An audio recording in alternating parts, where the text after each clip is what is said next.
The easiest, most fashion-forward way of getting rid of your plastics is by using beeswax wraps.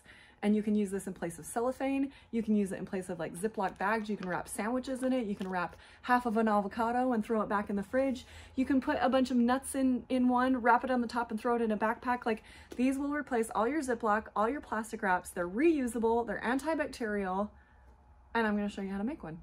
Beeswax wraps are only 3 ingredients. Very easy, very simple to make. First is going to be your beeswax. I got this from my own hives, but all of these ingredients you can get at a craft store. You don't need to be a beekeeper to make beeswax wraps. Second ingredient is your jojoba oil, and again, craft store. And then the third is going to be pine resin, and this comes in rocks forms. Really cool.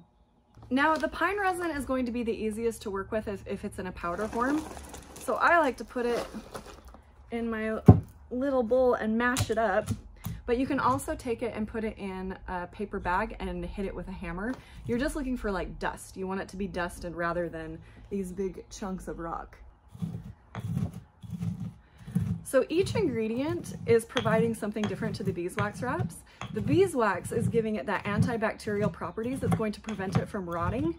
And the pine resin is giving it its stickiness. So when you fold it over on itself, or when you're folding it, it actually sticks and it will hold very much like cling wrap does. The jojoba,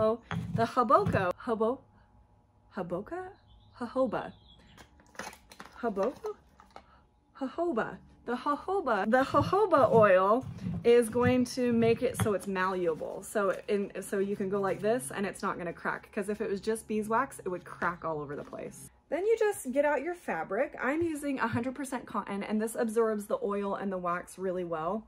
And I cut it into big squares or rectangles, and I find that that fits a lot of the things that I need it for. But some people, if they want it for a specific bowl, will cut out a circle for that bowl, and it works really well. And so your preference, whatever you want to do. Okay, so I've laid down a towel, and this helps protect the table because the beeswax and resin can get really sticky and hard to clean. And then you're going to take some parchment paper, and you want it much bigger than your fabric because, again, it's hard to clean. Okay, so 2 pieces of parchment paper with your fabric in between. We're going to set this one aside. And this doesn't matter. It doesn't matter if your fabric is right side up or down. It's all gonna like seep through, and you're not gonna have a wrong or right side to it, but you're gonna add your 3 ingredients. So step 1 is you're gonna take a cheese grater to your beeswax, and you're going to just shred the beeswax all over your fabric. You want a healthy amount. Now, when you buy your beeswax, some of the craft stores will sell the beeswax in little beads. I think those beads are still too big for this project.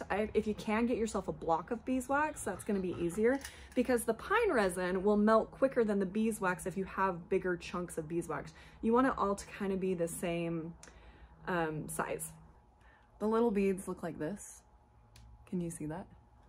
It's hard to give measurements on how much beeswax you should use because every size of fabric is going to be different, but I would just say get it really well covered. You want a good handful of beeswax. I would say maybe a tablespoon for every like 8 by 8 square inch. And then you take your pine resin and you're just gonna sprinkle it over the top. You don't want as much pine resin as you have for the beeswax, but you do want a good amount. Is that very confusing? That's very confusing. The pine resin is what is going to make it sticky. So play with these recipes. Like if you try one, if you do a beeswax wrap and it's like overly sticky, then back off the pine resin next time you make it. And then you take your jojoba oil, and this is what's going to make it malleable. So I got the one with a dropper. I think that's easier to work with.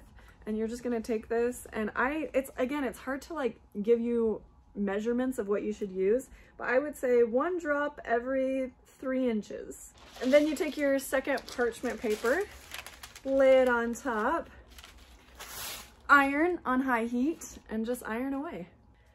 So I like to go over the whole thing just to warm everything up.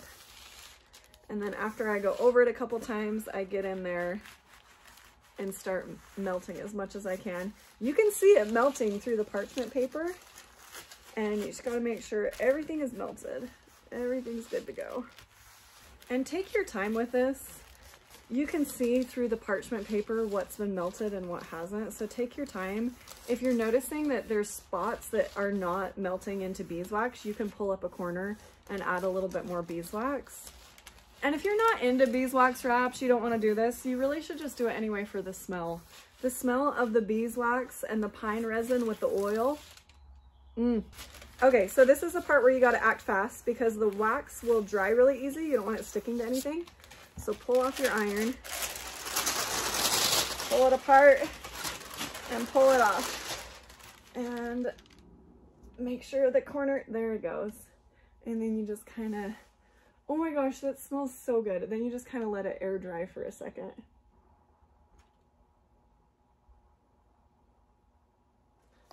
And there you go. Look how easy that was. Take my new beeswax wrap and just fold it around here. And it's not cracking, so we used enough oil. And when I do this, see that? It sticks together, so we used enough pine resin. And it smells like the freaking forest, so you know that we did it right. And there you go. You have your little beeswax wrap on your container. And you don't need cellophane or you don't need anything. You just have... Cute! That's so cute. It's adorable. I just made that. All right, if you have any questions, let me know.